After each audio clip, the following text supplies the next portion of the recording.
안녕하십니까. 이각범의 화쟁토론 제77회. 오늘은 제3차 에너지 기본 계획의 논란에 대해서 같이 토론해 보도록 하겠습니다. 정부는 제3차 에너지 기본 계획과 관련해서 그동안 권고안이 있었고 또 산업자원부에서 이 기본 계획에 대해서 여러 가지 논의가 있었고 이제 곧 3차 에너지 기본 계획 확정안이 발표될 단계에 있습니다. 이미 권고안이 마련됐을 때 그 이전의 에너지 기본 계획과 비교하여서 여러 가지 문제점이 노정이 되어서 지금 전문가들 사이에 뜨거운 토론이 일어나고 있습니다. 그래서 이 계획이 확정되기 전에 화쟁 토론에서는 전문가 두 분 모시고 본격적인 토론을 하고자 합니다.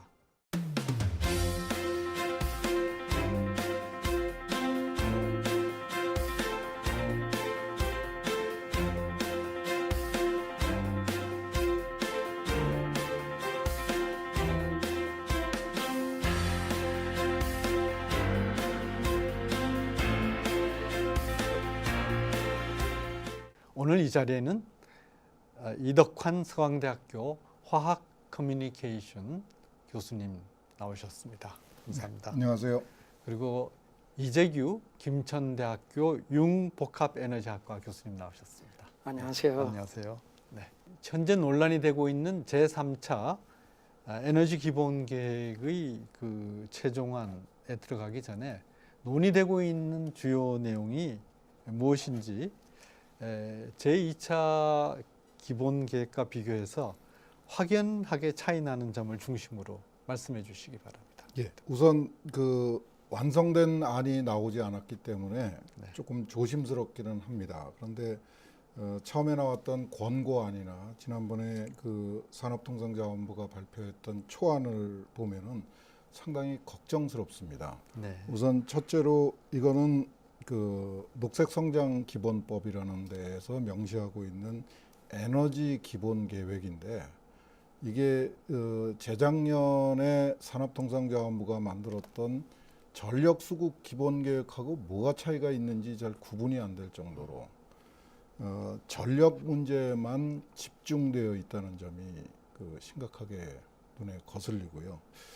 그 다음에 그 권고안에서는 그 신재생 에너지 비중을 40%까지 늘리겠다 이렇게 되어 있다가 조금 그 완화가 돼서 35% 수준으로 조금 축소가 됐습니다. 그럼에도 불구하고 하여간 지금 현재 그 신재생 에너지의 비중을 고려하면은 이게 실현 가능한가 싶을 정도로 과도하게 신재생의 비율이 높고 그 다음에 세 번째로 제가 말씀드리고 싶은 건 너무 허술하다. 네. 과도하다. 신재생이 과도하다. 그다음에 내용이 너무 허술하다. 이덕환 교수님 이렇게 말씀해 주셨는데 이거 2차 에너지 기본 계획하고 비교해서 차이 나는 점이 어떤 것이 있습니까? 저희가 2차 기본계획하고 3차 기본계획을 이렇게 살펴보니까 큰 차이점은 한 4가지 정도를 네. 요약할 수 있을 것 같습니다. 네. 첫 번째는 수요관리 중심 에너지 정책이라는 부분은 제3차에서 처음으로 들어온 건 아닙니다. 네. 제2차에도 이제 추종관리에서 수요관리 중심으로 좀 해야 되겠다는 언급은 있었어요. 그런데 이 수요관리 중심 에너지 정책의 큰 변화는 2차까지만 해도 0.9%의 증가는 수용하면서 점진적으로 관리하자. 이런 토대를 갖고 있었는데 네. 이번에는 이걸 동결이라는 단어를 썼어요. 네. 2017년 수준으로 2040년에 에너지를 동결하겠다. 이건 엄청난 충격적인 지금 변화고. 두 번째는 신재생 에너지 확대 정책도 이미 2차부터 신재생을 확대한다는 얘기는 계속 있었죠. 그런데 2차에는 2035년까지 그 현실적으로 가능성을 많이 고려해서 11% 정도까지 확대하는 방향으로 제시를 했는데 이번에는 이덕환 교수님께서 조금 전에 언급했듯이 초기에는 40%까지 얘기를 했다가 지금은 한 30에서 35% 이것도 굉장한 확대입니다. 이런 부분이 보이고 세 번째는 에너지 정책 지속 가능성 제고라는 하나의 타이틀을 가지고 2차에서는 어떤 키워드를 갖고 있었냐면 원자력의 안전성을 강화해야 되겠다. 체르노빌 사고 참 후쿠시마 사고가 일어난 그 후가 되다 보니까 원자력을 확인해야 되는데 안전성을 최대한 강화해서 안전한 원자력 운영을 하겠다는 이런 기조가 있었죠. 그런데 제3차 계획에서는 원전 해체라는 걸 명문화를 했습니다.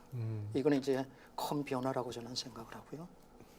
네 번째는 이제 온실가스하고 미세먼지 대응에 대해서 큰 차이가 있어요.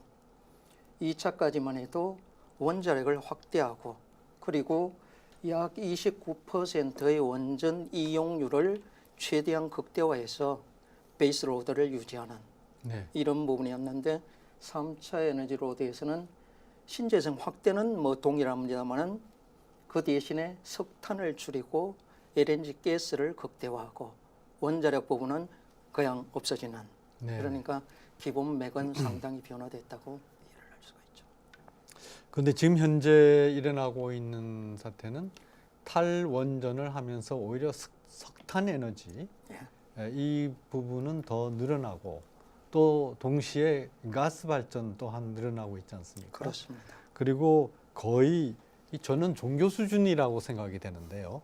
이 신재생 에너지 종교, 예. 신재생 에너지 교 내지는 태양광 교 이런 그 종교 수준의 지금 신재생 에너지 비중을 확대한다는 건데 저희는 물론 신재생 에너지가 새로운 기술 발전에 따라서 자연 친화적이고 이 서스테이너블하다는 측면에서 계속 발전해야 된다고 생각하지만 그 상황에 맞게 우리가 수용할 수 있을 정도로 해야지 국가 에너지의 기본 틀을 무너뜨리면서 그렇습니다. 한 것은 좋지 않다라고 생각하는데 지금 현재 단계는 그렇게 돼 있지 않습니까? 근데 도대체 이렇게 해가지고 전력 수급이 제대로 이루어진다고 보는 건가요? 지금 이야기하는 재생에너지, 태양광, 풍력이 친환경적이라고 알려져 있죠. 네네. 근데 과연 정말 친환경적이냐? 여기에 대해서는 우리가 고민해야 될 부분이 상당히 많습니다.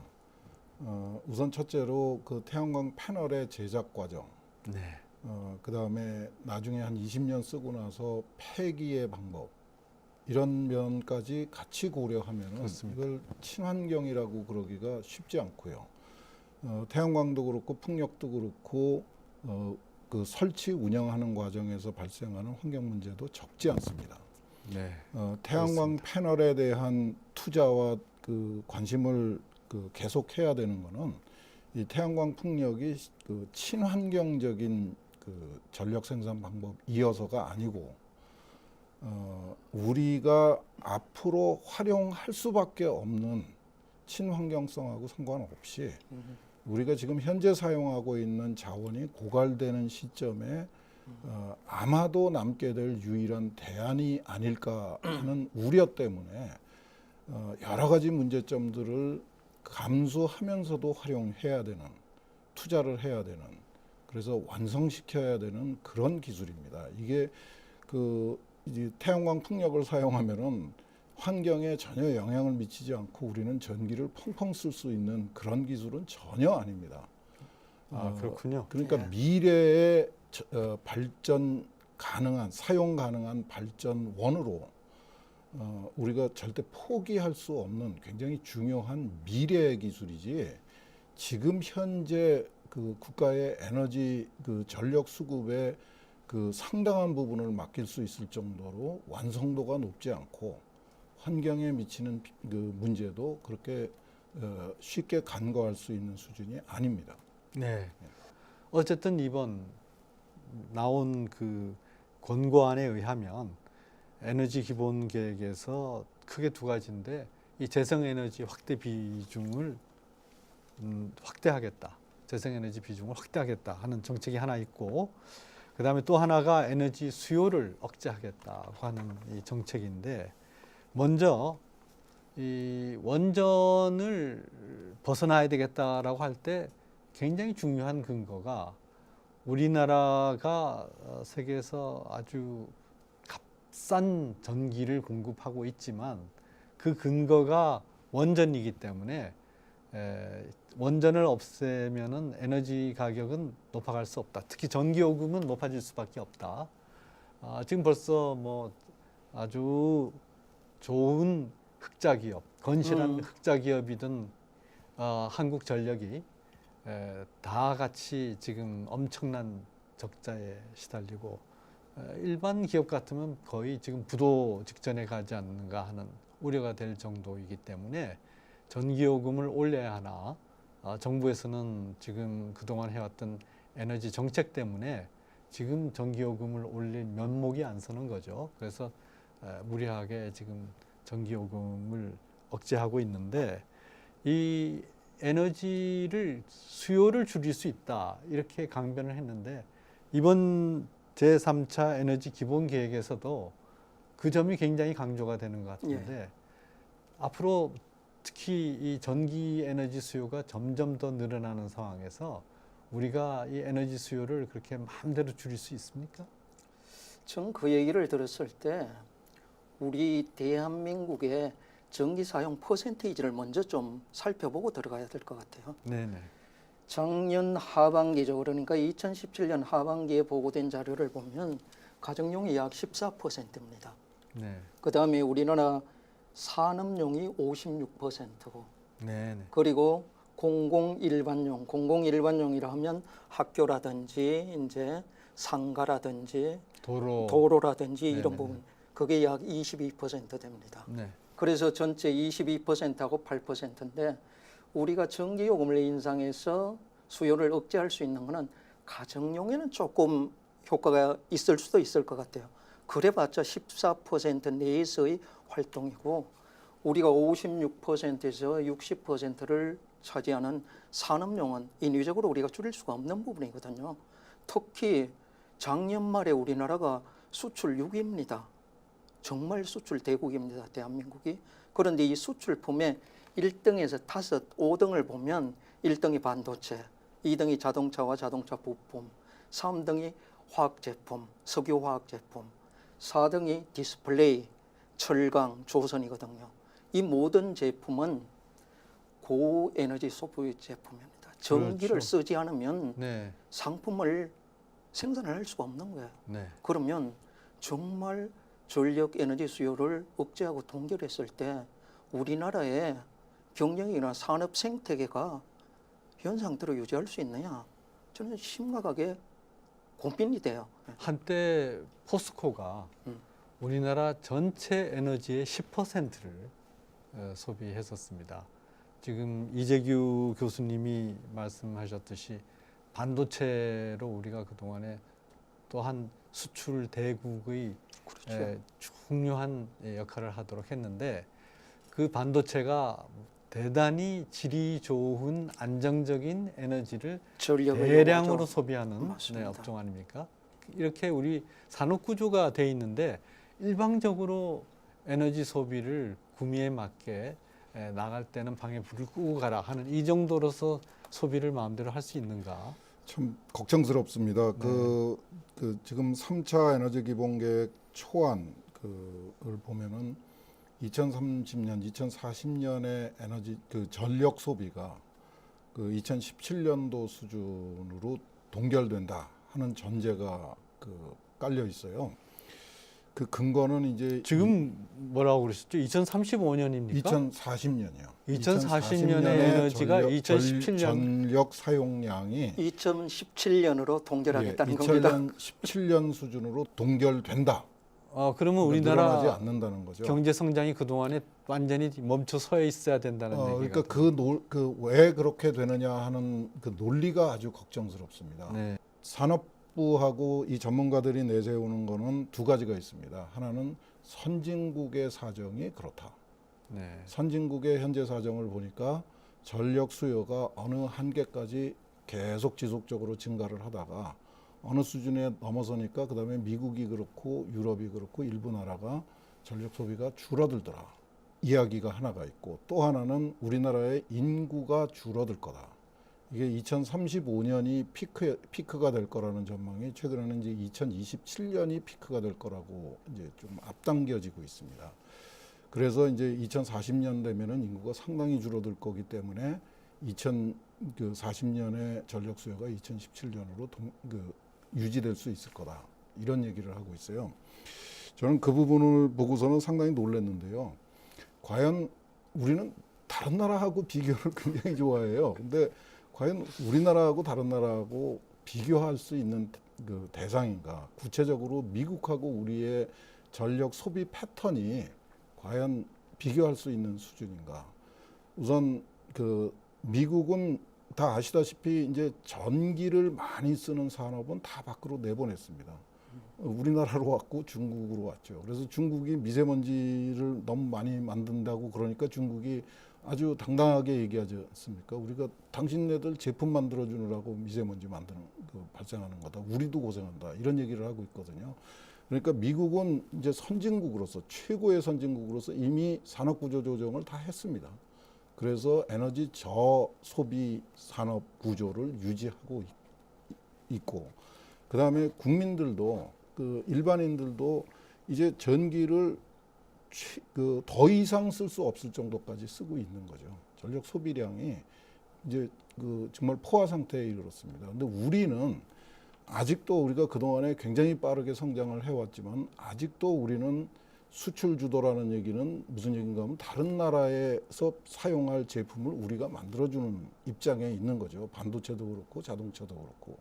그러니까 아직은 우리는 전력 다소비, 에너지 다소비 산업을 유지할 수밖에 없는 입장에 있습니다. 그렇죠. 근데 그걸 무시하는 거죠. 우선 산업 부문이 그렇게 다르고요. 가정용으로 들어오면은 우리가 그동안에 지난 한 20여 년 동안에 전력 소비 증가세가 세계 최고였습니다. 그런데 그러면 우리 가정이 전기를 펑펑 쓰고 있느냐? 물론 뭐 좀 과거에 비하면 우리가 전기를 많이 낭비하는 것처럼 보이죠. 우리 아이들이 전기를 쓰는 거 보면 좀 무섭을 정도입니다. 근데 그렇죠. 과연 우리가 전기를 이용한 첨단 가전 제품을 충분히 사용할 수 하고 있느냐? 이 부분에 대해서도 우리가 고민을 해볼 필요가 있습니다. 우리는 아직도 에어컨 없는 가정들이 있고요. 에어컨이 있어도 마음 놓고 쓰지 못하는 가정들이 있습니다. 아직도 가정에서 전기 소비가 늘어날 소재가 필요가 상당히 있는 사회다. 그래서 계속 늘어날 수밖에 없는 구조를 가지고 있다고 보고요. 그 다음에 이 인구 증가 문제도 굉장히 난해합니다. 2027년이나 35년에 피크를 이룬 다음에 줄어든다고 그래서 커브를 이렇게 가지고 이렇게 돼서 처음하고 끝을 연결해 놓고 중간에 이렇게 불룩 나온 부분을 무시하는 거예요. 그렇게 해서 에너지 기본 계획을 짜 놓으면은 그 다음에 중간에 인구가 피크를 이룰 적에 전력은 누가 공급을 해줄 겁니까?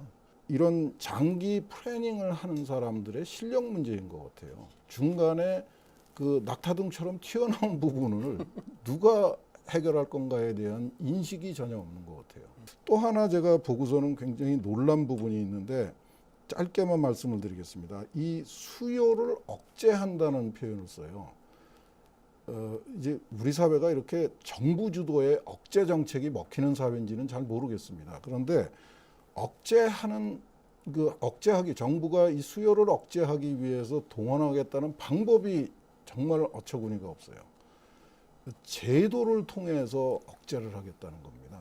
수요를 억제하겠다는 거예요. 근데 그 제도가 뭔가 하면 수요관리시장이라고 DR이라고 하는 제도인데 저는 아무리 읽어봐도 이게 2차에도 나오고 여러 번 나오던 제도인데 이거는 수요를 줄이기 위한 제도가 아니고요. 전력 수요가 피크에 이르는 시간, 전력 수요 피크를 해결하기 위한 수단이지 전체 수요를 줄이기 위한 수단이 아니에요. 그걸 착각을 하고 있는 거예요. 우리 사회가 진짜 필요로 하는 수요 억제 정책은 이런 제도적인, 그러니까 정부가 하지 말아라 해라 이런 게 아니고 100이라는 전기를 사용해서 과거에는 70밖에 못하던 거를 80을 하고 90을 할 수 있도록 그러니까 에너지의 소비 효율을 향상시켜주는 기술을 제공해줘서 그래서 국민들은 과거에 하던 것보다 더 그 편의를 더 많은 편익을 누리면서 정작 전기 소비는 줄어드는 그런 그 현실적인 방법을 제공해줄 생각은 전혀 없어요. 이것과 상관없이 보이기는 하지만 일반 그 발전 유형론을 얘기할 때 우리가 미국 발전 모델을 따라가는 것은 무리다. 그렇죠. 인구의 크기나 국토의 크기나 그리고 무엇보다도 그 미국 사회를 지금 움직이고 있는 가장 기본적인 힘, 그것이 우리 사회에서는 결여되고 있는데 그것을 그냥 막연하게 미국의 패턴이 이러니까 우리도 이렇게 된다라고 생각하는 것은 아니다 하는 거죠.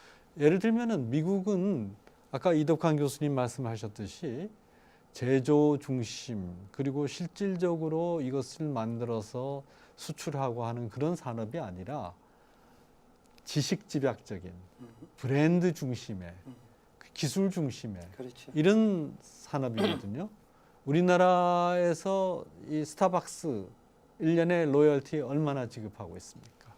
또 우리나라에서 미국에서 가지고 온 여러 가지 기술 로열티 얼마나 지급하고 있습니까? 그 다음에 이제 자본시장 중심으로 해가지고 우리가 기껏 열심히 일해 놓으면 미국을 중심으로 한 이 금융 자본들이 우리나라 증시에서 또는 다른 자본시장에서 얼마나 많은 과실을 가져가고 있습니까? 기본적으로 미국의 국부를 창출하는 원천이 전혀 다른 데 있고 그런 데서는 이 에너지를 그렇게 많이 소비하지 않아도 되는 거지만 우리는 그야말로 땀 흘려서 일해가지고 하는 그거를 제조 기술을 다른 중진국들보다도 더 잘한다. 그동안에 한국 사람들 우수하다 하는 그것 때문에 여기까지 선진국 문턱까지 오지 않았습니까? 그런데 이거를 미국하고 바로 산업 비교를 해가지고 미국이 에너지 소비가 줄어드니까 우리도 줄어들 것이다 하는 건 말이 안 되고요. 그리고 그렇다고 하더라도 앞으로는 전기 에너지 수요는 늘 수밖에 없습니다. 지금 우리나라에서 가정에서 전기 수요가 늘어나는 건 물론 에어컨도 있지만은 휴대폰 없는 사람은 없지 않습니까? 다 집에 오면 다 그 충전하죠. 이 기본적인 산업 패턴 자체가 미국이 앞으로 어떻게 하든지 간에 또한 세계가 에너지를 다 소비하게 가는데 이거를 우리만 에너지 수요를 2017년에 묻겠다고 하는 거는 새로운 산업 추세에 안 따라가겠다는 얘기죠. UNDP라고 유엔 개발 플랜에서 각 나라의 평균 수명, 그다음에 교육 수준, 1인당 GDP 등을 토대로 해가지고 각 나라의 생활 수준과 삶의 질을 이렇게 평가하는 지표입니다. 이게 휴먼 디벨롭먼트 인덱스 인간개발 지수입니다. 매년 발표를 하는데 그런데 인간개발 지수를 보면요. 이게 1인당 국가별 연간 전기 소비량하고 정확하게 비례해서 올라갑니다. 그 얘기는 뭐냐면 전기를 많이 쓰는 선진국일수록 인덱스도 높고 전기 소비량도 많다는 얘기입니다. 또 후진국일수록 휴먼 디벨롭먼트 인덱스도 낮고 소비량도 낮고 그래서 작년 현재 대한민국 거를 그걸 한번 봤더니만 대한민국의 지수가 어느 위치에 있느냐 하면 선진국의 마지막 부분에 있고 꼬리 부분에 중진국의 제 머리 부분에 있습니다. 이 얘기는 뭐를 반증하느냐 하면 대한민국의 1인당 전기 소비량은 선진국에 비해서 아직도 상대적으로는 지극히 낮다. 그래서 선진국의 삶의 질을 맞추기 위해서는 앞으로 상당 수준 전기 소비는 올라갈 수밖에 없다는 지표거든요. 만약에 이게 2017년 수준으로 연간 전기 소비량을 동결하게 된다고 그러면 저는 혼자서 이 지표를 딱 보고 나서 걱정스러운 게 20년 뒤에 대한민국 사람들이 17년 수준으로 삶의 질을 누려야 되느냐. 그래서 왕왕 제가 느끼는 게 최저임금 인상이나 소득주도 성장을 보면서 부작용을 우리가 지금 보잖아요. 국가 정책이 검증된 정책이 들어오지 않고 잘못 이게 실제 국가의 오퍼레이션 정책으로 들어갔을 때 이 엄청난 재앙은 실험이 아니거든요. 이거는. 네. 그러면 불특정 당수가 너무 많은 피해를 볼 수 있다. 그래서 좀 검증된 네. 그런 부분이 좀 들었어요. 그리고 그 전기의 경우에는 굉장히 독특한 자원입니다. 그 다른 자원하고 다르게 이거는 실시간으로 생산하고 실시간으로 소비해야 됩니다.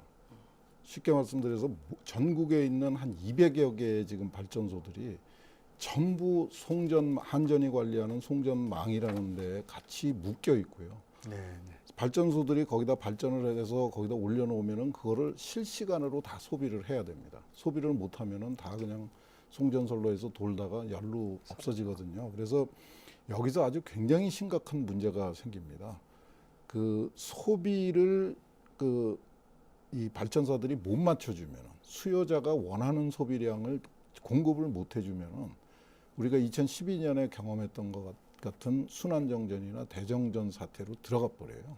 네. 그래서 이게 이제 이 전력 수급 계획이나 에너지 수급 계획을 만드는 분들한테는 굉장히 그 어렵고 불편한 진실인데 지금 그 수요를 억제하겠다는 거는 총량 수준의 논의고요.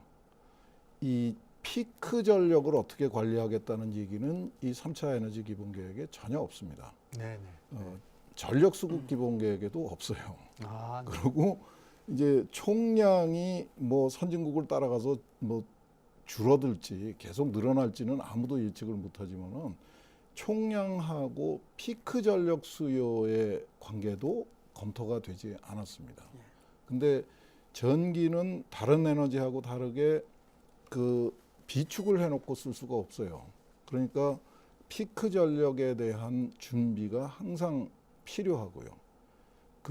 그것에 대해서 특별히 많은 신경을 써야 되는데 그 부분이 완전히 누락돼 있다. 그러니까 2040년에 총량은 줄어들지 몰라도 피크 전력은 계속 늘어나고 있을 가능성도 충분히 있습니다.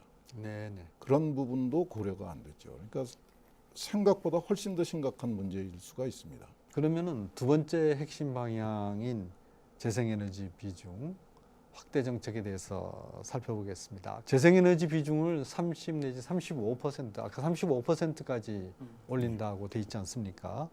그러면은 예를 들어서 원자력 비중을 35%까지 올린다고 했을 때 거기에 상응하게 석탄 에너지나 가스 에너지의 비중은 줄어든다는 것은 납득이 되는데 재생에너지를 30 내지 35%까지 올릴 수 있는가의 문제가 있고 과연 그렇게 올릴 수 있다라고 할 때 저 원자력이나 또는 다른 화석 연료에 의한 에너지를 대체할 수 있겠습니까? 대체할 수 있느냐? 네.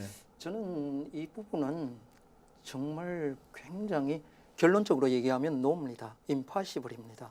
대체가 불가능하거든요. 그걸 수치적으로 보면 한 두 가지만 제가 얘기를 드리겠습니다.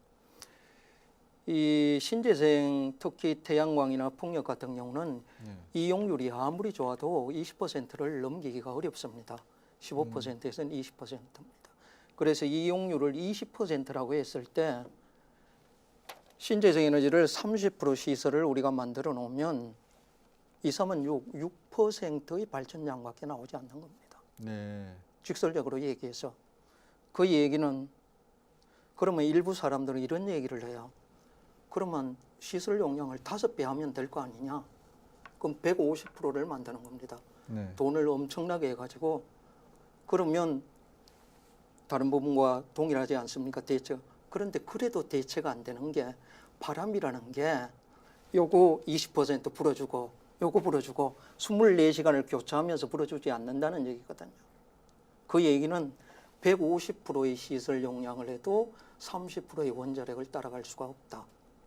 왜? 그건 인위적으로 우리가 조절할 수 없고 자연 마음대로 전기가 일어났다 하는. 그 얘기는 대체를 구태야 한다고 그러면 6%의 전원을 대체할 수 있는. 그래서 본질적으로 신재생 에너지는 재생 에너지는 이 베이스로드를 하는 석탄이나 원자력의 대체제가 아니고 보완제입니다. 네. 그런데 이거를 마치 대체제인 것처럼 이 오해를 주는 부분이 이 부분이 잘못된. 우선 제가 그 3차 에너지 기본 계획의 권고안이나 초안을 보면서 제 스스로 되게 그 혼란스러웠던 게 이 정부가 얘기하는 뭐 30에서 35, 뭐 30에서 40 이렇게 얘기를 할 적에 이게 도대체 뭘 얘기하는 건지 분명치를 않습니다. 지금 이제 이 교수님 말씀하신 거하고 같은 맥락의 얘기인데 지금 현실은 이렇습니다. 현실은 우리가 지금 117기가와트의 발전 용량을 설비를 가지고 있습니다. 시설 용량이라고 그럽니다. 네. 그 중에서 원전이 차지하는 비중이 한 20% 정도 됩니다. 네. 근데 실제로 우리가 사용하는 전기, 발전 네. 용량. 예, 실제로 발전하는 용량은 원전이 한 30% 예. 정도 됩니다. 네. 그러니까 원전은 시설 용량으로는 20%인데 발전 용량으로는 전체의 그 우리가 소비하는 전기에서는 30%를 공급을 해요. 네. 그러니까 하나는 이제 그 설비 용량이고 하나는 발전 용량인데 뭘 얘기하는 건지 잘 분명치를 않습니다. 맞습니다. 이게 설비 용량으로 30 내지 35%를 갖추겠다고 그러면은 이건 이제 그러면서 그러면 원전을 그러면 30 내지 35%를 줄이면 이게 전체 그림이 그려지는 거냐? 그렇지 않습니다. 아까 말씀하신 것처럼 35%를 설비를 해놓으면은 실제 이 설비가 우리가 소비하는 전기에 기여하는 부분은 한 6, 7%밖에 안 되는 거예요. 네. 예. 그러니까 원전하고 석탄을 못 줄이죠. 네. 줄일 수가 없죠. 줄일 수가 없는 겁니다. 그러니까 네. 아무것도 아닌 셈이죠. 네. 실제로 발전량을 30 내지 35%로 늘리겠다 그러면은 이제 또 이런 문제가 생깁니다. 현재 우리의 그 설비 예비율이라는 게 있습니다. 그러니까 우리가 실제 쓰는 발전소 중에서 지금 현재 한 30% 정도, 25%에서 30% 정도가 놀고 있습니다. 평균적으로 볼 적에. 뭐 전문가들이 얘기하는 전기 전문가들이 얘기하는 거하고는 조금 다른 식으로 말씀을 드리겠습니다. 그러니까 117기가와트의 발전소를 만들어 놓고 그 중에서 한 25에서 30%는 늘상 놀고 있습니다. 그게 아깝다고 낭비라고 그러죠. 사실은 그게 피크 전력을 대비하기 위한 비상대책인데, 근데 만약에 이 3차 에너지 기본 계획에 나오는 그 재생에너지 비중을 30에서 35%로 하겠다는 것이 실제 그 이 발전 비중을 얘기한다면은 이제 설비 용량이 25에서 35%가 아니고요, 150%, 160%가 됩니다. 실제로 독일이 그렇습니다. 독일이 우리는 설비용 예비율이 한 25, 30%밖에 안 되는데 독일은 140% 가까이 됩니다. 아, 그렇습니다. 예, 그게 왜 그런가 하면 그 태양광하고 풍력은 하루에 3시간밖에 작동을 안 해요. 평균적으로 보면. 그러니까 나머지 21시간 동안은 놀고 있는 겁니다. 네. 그러니까 예비율이 올라갈 수밖에 없죠. 네. 그러면 이게 만약에 재생에너지의 발전 비중이 30에서 35%라 그러면은 우리는 정말 지금부터 돈을 열심히 벌어서 전국에다가 태양광 풍력 시설을 하기 위해서 정말 열심히 노력해야 됩니다. 그리고 네. 그 발전소의 절반도 한 60 내지 70%만 활용을 하고 나머지는 항상 놀고 있는 시설을 만드는 거죠. 네.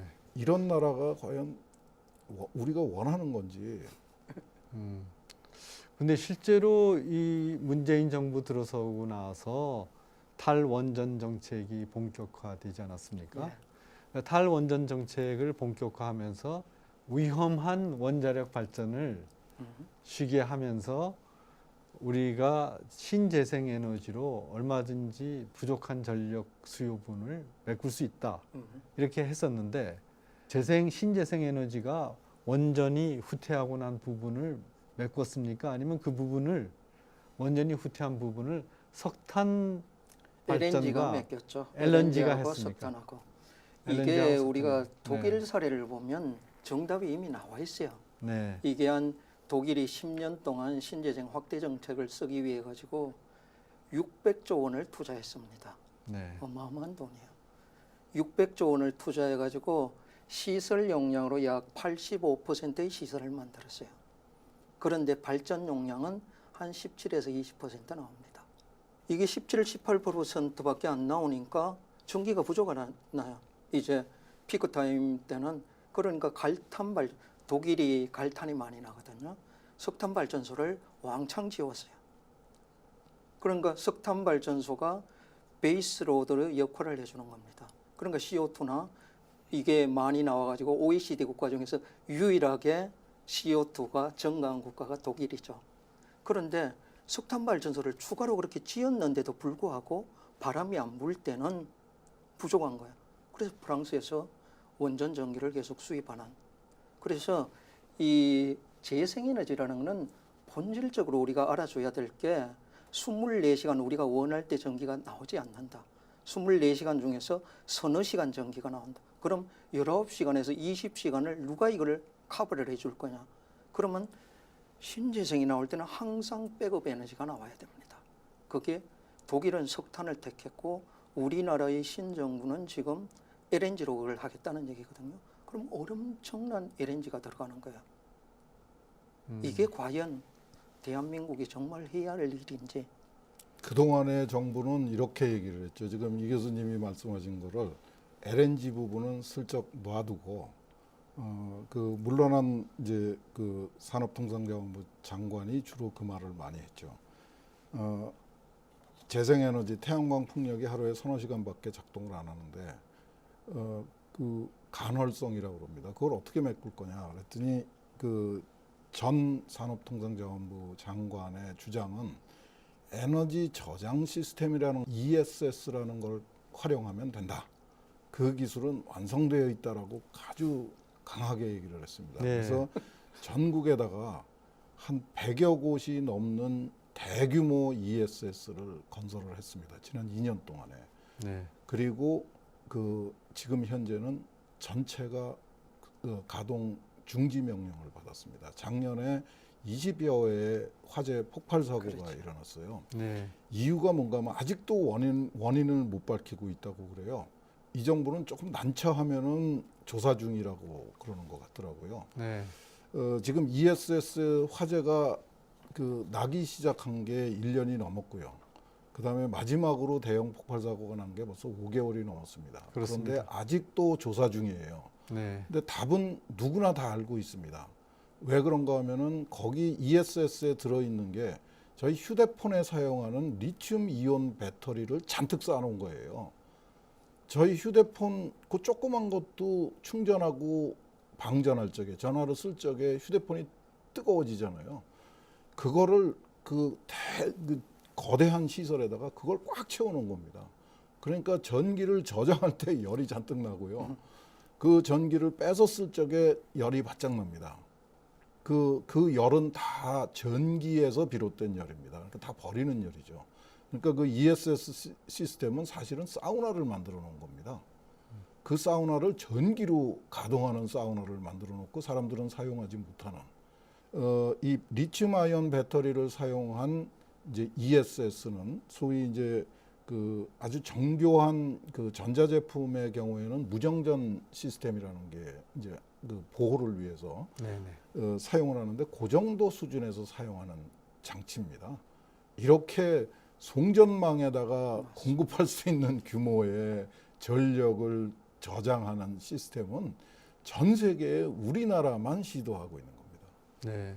이건 있을 수가 없는 기술이죠. 그러니까 줄여서 말씀드리면 재생에너지는 아까도 말씀드렸다시피 우리가 앞으로 쓰게 될 수도 있으니까 노력을 게을리할 수 없는 앞으로 계속 노력을 하고 투자를 해야 되는 기술이지 해야 되는 미래의 기술입니다. 그거를 마치 현재 완성되어 있는 기술로 착각을 한 거죠. 그 문재인 정부 초대 산자부 장관 태양광 전공하신 분이죠. 그렇죠. 네, 그분이 ESS 배터리 얘기를 했을 때 저희 같은 비전문가들은 사실은 굉장히 설득력이 있다 이렇게 싶었습니다. 신재생 에너지가 갖고 있는 간헐성 그리고 불규칙적인 공급을 ESS라는 것으로 저장을 해놓으면 언제든지 필요할 때 쓸 수 있지 않겠는가.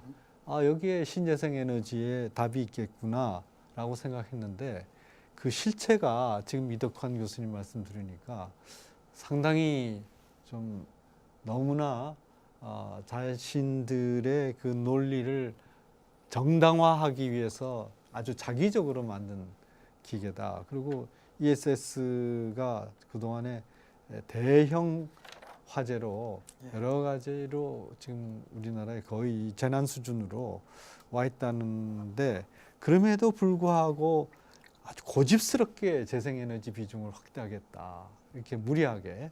이거는 다시 말하자면은 저 리튬 이온 저 배터리를 무리하게 쌓아놓는 거나 신재생 에너지 비중을 확대하는 거나 거의 같은 맥락이 아닌가 싶은데 말이죠. 우리가 그동안에 전력 가격을 높여야 되는 여러 가지 이제 이유가 생겼는데, 국민들은 전기요금을 올린다 그러면은 작년 경우에도 전기요금을 많이 올렸어야 됐지 않습니까? 그렇죠. 특히 여름에 그 여러 가지로 그 냉방 시설을 돌려야 되는데 그때 전기요금을 올렸어야 됨에도 불구하고 뭐 누진세 때문에 그렇다 등등 이렇게 얘기를 했는데요.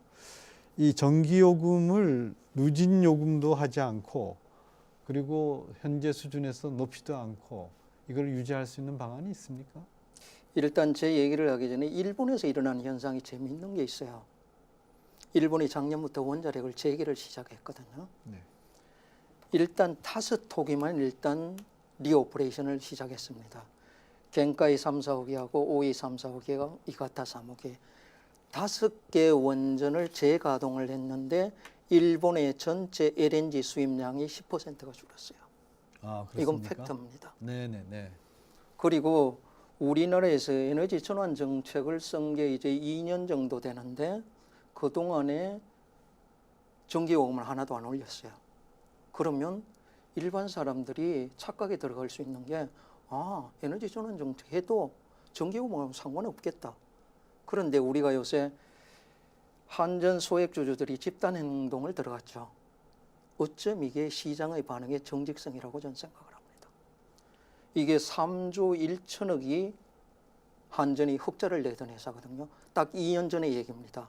2년 전에 한전이 3조 1천억 흑자를 내고 주가가 그 당시에 6만 3천 원 했습니다. 딱 2년 만에 지금 어떠냐면 1분기가 지금 6,300억 적자 났죠.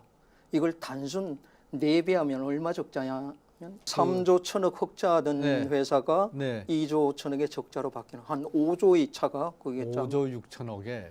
네. 거기에다가 6만 3천 원 하던 주가가 2만 5천 원으로 지금 다운이 됐거든요. 네네. 그러니까 이제 소액주주들이 들고 난 이게 정답이다 아니다라는 걸 떠나가지고 시장 논리는 이렇게 움직인다는 거예요. 네네. 그런데 이럴 수밖에 없는 게 아무리 우리가 세금이나 공기업 부채로서 이걸 막으려고 그래도 일단 발전 단가가 원자력을 하면 발전 단가가 한 60원 정도 됩니다. 그 다음에 석탄이 한 85원. 그 다음에 가스로 하면 LNG가 한 120원. 2배 더 많죠. 그 다음에 재생에너지를 하면 180원 정도, 한 3배 정도 많습니다. 그러면 지금 정부가 추진하듯이 비용이 적게 드는 에너지 원자력하고 석탄은 계속 줄여나가고 2배, 3배 더 들어가는 신재생과 LNG를 계속 올리면 이걸 누가 감당할 거냐는 얘기예요. 제 생각은 이게 전기요금을 올린다 안 올린다 이런 게 하면 대한민국에서는 최소한 의미가 없다고 생각합니다. 왜? 공기업 부채나 세금으로 커버가 되면 왜곡이 되기 때문에 그보다 시장에서 일어나는 현상을 보자는 얘기예요. 그럼 발전 단가가 올라가는 부분이 정확한 얘기지 자꾸 일부 언론에서 그래도 우리나라는 전기요금이 오르지 않습니다. 이건 지극한 왜곡입니다. 그 정부가 스스로 인정하고 있습니다. 국제 연료 가격이 올라서 한전의 경영 상태가 악화되고 있다. 그거는 탈원전하고 상관이 없는 거다. 이렇게 주장을 하고 있는데 그 참 말장난이죠. 탈원전은 정부는 60년 후에 탈원전이 된다고 얘기를 합니다. 근데 사실은 탈원전은 2017년 6월 19일 날 시작을 했고요. 7월 달에 잘 진행되고 있던 신고리 오리코기 공사를 중단시켰고요. 그다음에 그 예정되어 있던 그 원전 그 건설 8기를 취소를 시켰고, 그다음에 소송이 진행되고 있던 월성 1호기를 갑자기 영구정지하기로 그 불법적으로, 그건 한수원이 할 수 있는 결정은 아닙니다. 한수원은 공기업의 자회사로 정부가 정한 정책을 수행하는 기구지, 본인들이 뭐 탈원전을 하겠다 안 하겠다, 뭐 원전을 문을 닫겠다 열겠다 하는 결정을 할 수 있는 권한이 없어요. 그런데 그렇게 했습니다. 그러니까 탈원전은 이미 진행 중인데요. 지금 이제 그 발전 단가 문제는 이 교수님이 자세하게 설명을 해주셨는데, 그 이외의 요소들이 굉장히 많습니다. 한전의 경영 상태를 악화시키고 결과적으로 소비자들한테 부담이 넘어올 수 있는 것이 지금 말씀드린 그 탈원전의 일련의 과정들, 이 건설을 예정해 놓고 상당한 수준으로 진행되어 가던 그 원전 8기를 중단시킨 거, 그 후에 사후 처리가 아직 남아 있습니다. 보상해 줘야 될 것도 있고, 그렇죠. 갚아줘야 될 부분도 있고, 그게 수천억에서 수조 원입니다. 그 다음에 좀 작은 걸로 이 상황에서 한전이 한전대학을 만들고 있습니다. 나주가 될지 어디가 될지 모르겠는데 한전대학을 만듭니다. 1,000억 이상의 비용이 투입될 걸로 그 예상이 되고 있어요. 그거 한전 그 임원들이 돈 낼 거 아니거든요. 소비자들이 낼 겁니다. 근데 지금 그러니까 한전이 이 발전 단가, 이 발전 믹스가 변경됨으로 해서 떠안는 어마어마한 부담이 있고요. 그거 말고 정치 사회적으로 떠하는 빚도 굉장히 많은데, 더 심각한 문제는 이겁니다. 이 전기 요금이라는 문제가 지난 몇 년 사이에 우리 사회에 굉장히 뜨거운 감자가 되어버렸습니다. 네. 그동안에 정부에서의 왜곡된 정말 저는 선동이라고 좀 표현하고 싶은데, 이런 거에 의해서 우리나라 산업체들이 전기를 공짜로 쓰고 있다, 뭐 이런 식의 그 이야기가 돌아서 결국은 산업용 전기 값이 지금 원가 이상으로 올라가 있는 상황입니다. 그다음에 이 전력 수급 때문에 아까 말씀드렸던 실시간 생산, 실시간 소비의 특성 때문에 어쩔 수 없이 야간에 발전소를 계속 돌릴 수밖에 없는 소위 기저전원이라는 게 있는데, 그 발전소들이 생산한 전기들이 그냥 버려지는 상황이 되거든요. 그 버려지는 전기를 기업체에다가 활용을 좀 해달라고 요구하는 게 소위 심야전기 경부화 요구입니다. 그렇습니다. 네. 근데 그거를 줄여요.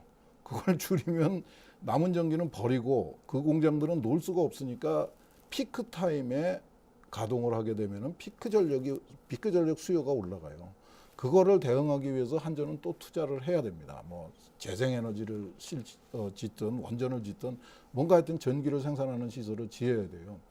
그런 부가적인 그 수요가 계속 늘어나게 지금 작업을 하고 있는데, 결국은 이제 그 전기요금은 올라갈 수밖에 없습니다. 뭐 정부가 그 세금으로 메울 수 있는 거는 한계가 있는 거고요. 그다음에 한전하고 한전자회사는 이미 공개된 공기업입니다. 그러니까 공개된 공기업에다가 세금을 무작정 때려넣을 수는 없죠. 그러니까 한계가 있고, 결국은 전기세를 올려야 되는데, 지금 상황에서 전기세 인상은 현실적으로 불가능하지 않을까 싶어요. 지금 가정용의 누진제를 건드리면은 어떻게 건드리든지 이건 뭐 그냥 폭탄입니다. 네네. 예. 근데 거기에다가 또 이제 산업용하고의 그 경계 문제가 있고요.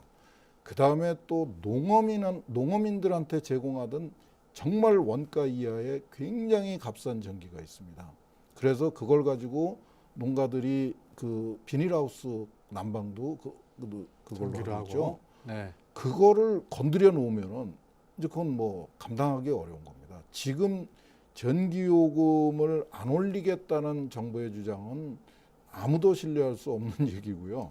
전기요금을 올려야 하는 시점이 되면은 과연 이 정부가 설득 능력을 가지고 있을 건지, 이건 정말 지금 걱정스럽습니다. 이덕환 교수님이 하신 말씀을 제가 이해하기로는 전기요금을 올렸을 때 국민적 저항이 예상되는 이 가정용, 농업용, 이 소비 전기 요금은 놔두고 이 만만한 이 산업용 전기 요금은 지금 그 동안에 여러 가지 올렸습니다. 혜택을 줄임으로써 사실상 올렸다. 예. 네, 그럼에도 불구하고 지금 한전의 적자는 누적되고 있다. 누적되고 있다. 이렇게 이해를 할 예. 수가 있겠군요.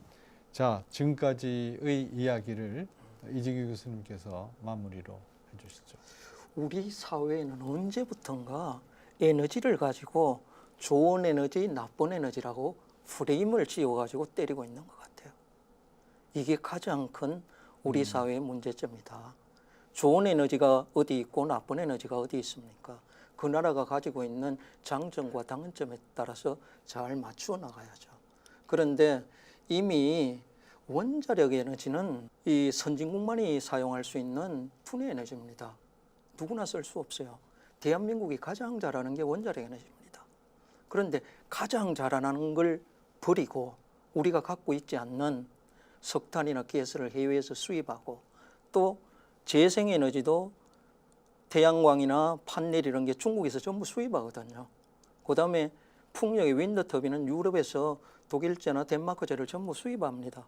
우리 두산중공업이나 현대중공업, 효선중공업이 잘하는 원자로는 안 하면서 그래서 저는 우리 에너지 문제를 다룰 때는 대한민국이 잘하는 걸 좀 격려해주고 키워나가고 못하는 거는 좀 기술 개발해서 올라가게끔 이런 정책을 좀 써줬으면 좋겠어요. 저는 이제 2년 동안 꿈을 꿨으면은 이제는 좀 꿈에서 깨어나서 현실을 봐야 되는 시점이다. 우선 첫째로 친환경 에너지는 없습니다. 네. 에너지라는 말 자체가 인간이 인간을 위해서 자연을 활용하는 겁니다. 그런데 아주 이기적인 활동이죠. 그런데 에너지를 소비하는데 환경에 영향을 주지 않는다. 이건 꿈입니다. 있을 수가 없는 거죠. 또 하나는 기술에 대한 환상을 좀 버려야 된다. 기술은 언젠가부터 우리는 원하면 만들어지는 게 기술이라고 착각을 하고 있는 것 같아요. 원해서 안 만들어지는 게 기술입니다. 정말 기적처럼 우리 앞에 등장하는 게 기술이고 우리가 노력하고 사용할 준비를 하고 있을 때만 우리가 우리한테 오는 거죠. 정말 성공하는 것보다 더 힘든 게 기술입니다. 그런데 기술이 위험하고 더럽다. 그래서 안 쓰겠다. 이거는 정말 배부른 소리입니다. 더러운 기술은 깨끗하게 만들어야 되고요. 좀 덜 더럽게 만들어야 되고 위험한 기술은 덜 위험하게 만들어야 됩니다. 그거는 두 가지 방법이 있습니다. 기술 투자를 해서 안전을 확보하고 오염을 방지하는 기술을 개발하거나 또 하나는 제도를 강화하는 겁니다. 네. 비행기는 굉장히 위험한데 안전관리 제도가 워낙 강화되어 있기 때문에 누구나 안심하고 탈 수 있습니다. 원전이나 화력발전이 마찬가지입니다. 지금 상태로는 조금 우리가 감당하기 어려울 정도로 더럽고 위험할 수 있어도 우리가 노력해서 그거를 우리가 감당할 수 있는 수준으로 깨끗하고 안전하게 만드는 게 우리가 해야 될 일이지 위험하고 더러우니까 버리겠다. 그런 여유는 우리한테 없습니다. 이각범의 하정토론 제77회 오늘은 제3차 에너지 기본계획 초안에 대해서 토론해 보았습니다. 지금까지 이덕환 서강대학교 화학 커뮤니케이션 교수님 그리고 이재규 김천대학교 융복합에너지학과 교수님 함께 해주셨습니다. 제3차 에너지 기본계획에서 두드러진 점은 재생에너지의 발전 비중을 과도하게 높이고 대신 원자력 발전을 비롯한 기타 전력 생산의 방식을 줄인 것입니다. 우리가 굉장히 주목해서 봐야 될 것은 제3차 에너지 기본계획 역시 너무나 이념에 치우친 계획이라는 것입니다. 우리가 수용 가능하고 실제로 가용 가능한 정책을 제시해야지 실질과 거리가 먼 이념에 의한 정책을 무리하게 추진하면 우리의 에너지 수급 계획은 올바르게 작동하지 못하고 이것이 우리의 경제, 나아가서는 우리나라의 미래에 상당히 심대한 부작용을 끼칠 것이라는 점입니다. 우리나라는 두뇌 에너지라고 하는 원자력 발전의 세계 강국이었습니다. 우리가 가장 잘하고 있는 부분을 뒤로 하고 아직도 그 부작용이 해소되지 않은 다른 에너지로 대체한다는 것은 공연한 이 국민의 공포심을 조장해서 특정 에너지에 대한 거부감을 높인 다음에 자신들이 추구하는 그런 방식으로 에너지를 수급하겠다라고 하는 그 부작용을 우리가 많이 보고 있습니다. 부디 국가의 미래를 위해서 올바른 에너지 정책을 펴주시길 바라면서 오늘 토론 접습니다. 감사합니다.